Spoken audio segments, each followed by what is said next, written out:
Good morning and welcome to the Saxo Bank Morning Call. It is Friday, February 8th, 2019, and we have finally have the equities doing something different and looking like they're rolling over.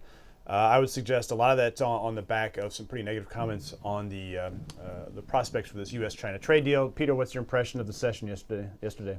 I think it's a combination of the news we got on the U.S.-China standoff. So it looks like Xi Jinping and Donald Trump are not going to meet before the March 1st deadline.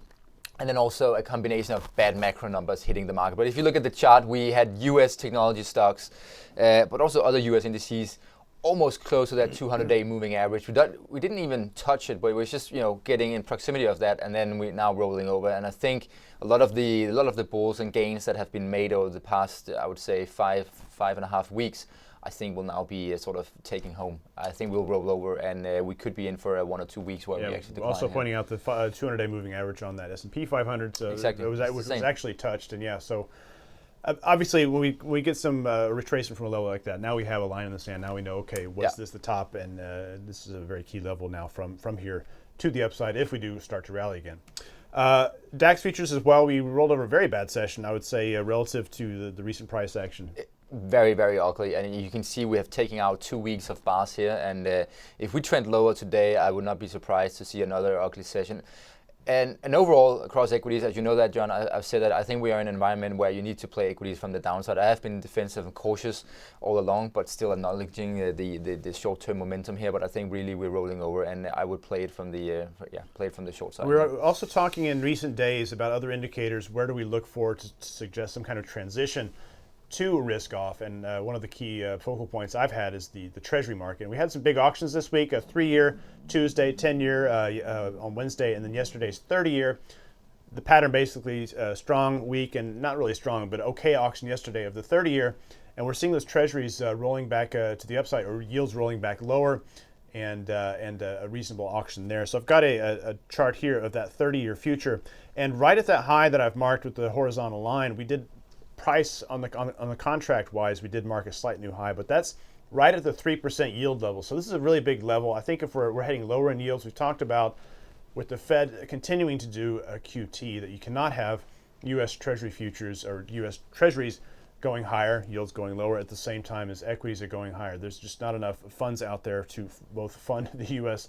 Treasury issuance and the Fed's QT and to flow into equities. So I think an interesting sort of coinciding indicator there. The bond market.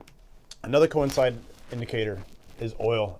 And we saw this sort of the story across the board. We're seeing oil starting to roll over as well. Rolling over again, absolutely, and it just highlights that we continue to have a very high correlation between stocks and crude oil, because the macroeconomic concerns are still one of the key focus there. We've had a week, if you look at the chart here, we had a week where we had plenty of opportunities to break higher. We had reduced supply from OPEC. We had the ongoing crisis in Venezuela. We have some worries about Libya as well. But nevertheless, the market broke above 55, reached this key level 55.50, and now we're retracing lower. So once again, the macroeconomic concerns are coming in, and obviously the stock market is still very much a key thing to watch there. And a strong dollar is no help either. No. To oil price. And with those oil prices rolling over, we look at the latest domino to drop of the commodity dollars, and that is the Canadian dollar really zipping higher. A big technical point there. That small horizontal line I drew was the previous low, just above 132. And you can see yesterday's session marching above that level and really streaking higher, just like we saw the big crumbling in Aussie earlier this week and New Zealand on the following day. There was a little bit of prompting for this weak IVPMI survey, a Bank of Canada official out talking up why the Canadian economy should continue to underperform the U.S. economy because of specific constraints on the potential for growth with trade issues and housing issues in the Canadian economy. So it sets up a more dovish Bank of Canada. We're not seeing any remarkable extension or widening of the interest rate spreads, but the story technically for the dollar Canada looking a bit weak here, or weak for the Canadian dollar, so strong for a dollar Canada. We had a Tata Motors story, which I don't seem to have included. Peter, we don't have the chart, but you wanted to highlight Tata Motors. This was a very interesting story. That's why I wanted to bring it up anyway. because we're talking about in dollar terms, which is much more interesting, where we are with Tata Motors. As Tata Motors was down initially 30%, and the Mumbai Stock Exchange is the worst result in more than a quarter of a decade. Quarter of a century, so it's around 26 years. And it's tied to the Jaguar story, which is very much in trouble. There's weak demand out of China. They're doing some restructuring in their dealership network. And Tata Motors is in dollar terms, as you mentioned, is down 80% from the peak. So when you look at the chart, which we fortunately don't have with us today, that's my fault. No worries. It's just staggering, and you wonder whether there is actually an opportunity here. I just looked at the numbers. You have a stock that is, in rupee terms, unchanged for 10 years, but they actually increase their operating income 5 times. And the net debt to the operating profit is not that bad, actually. And they have actually been able to deliver positive free cash flows for some years. Essentially, bottom line is looking like a deep value play.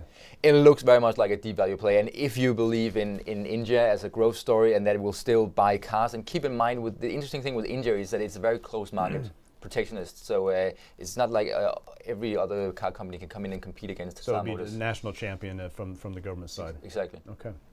One thing I wanted to highlight on the FX side is very interesting in the longer term perspective is the Swedish krona. Now we have a very weak Eurozone economy, a lot of fears that we're heading into recession across the EU.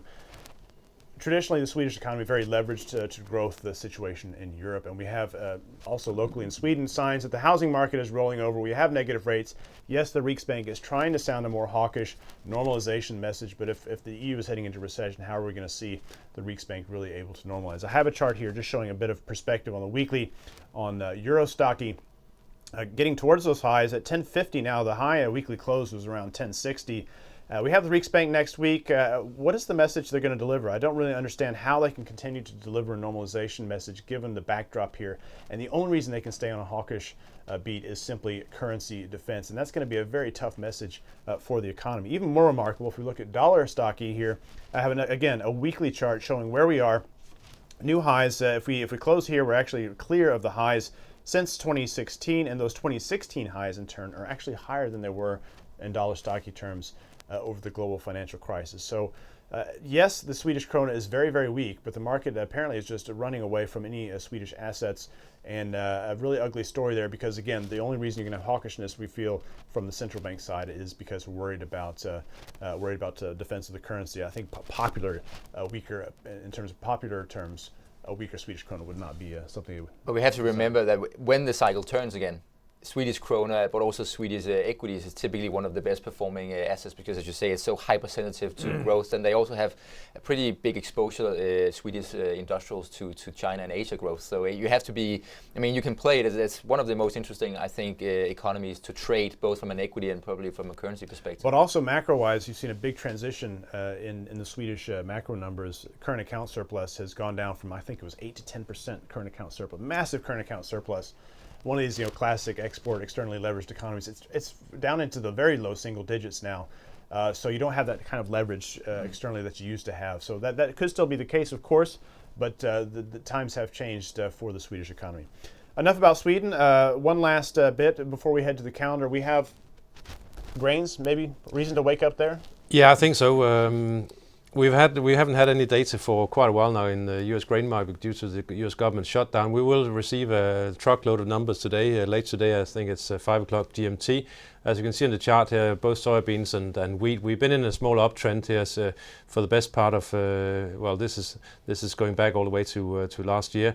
And but recently the market has been struggling really to get direction because it's desperately short of data to drive it. So look out for those numbers today. Obviously soybeans, yes, they did get a little bit of a negative sentiment. This is our weekly chart, so a weekly bar there because of the renewed concerns about the trade with China. So generally there are some expectations. The soybeans and corn stocks will be lowered, and wheat stocks will be raised, but expect some volatility this afternoon. Okay.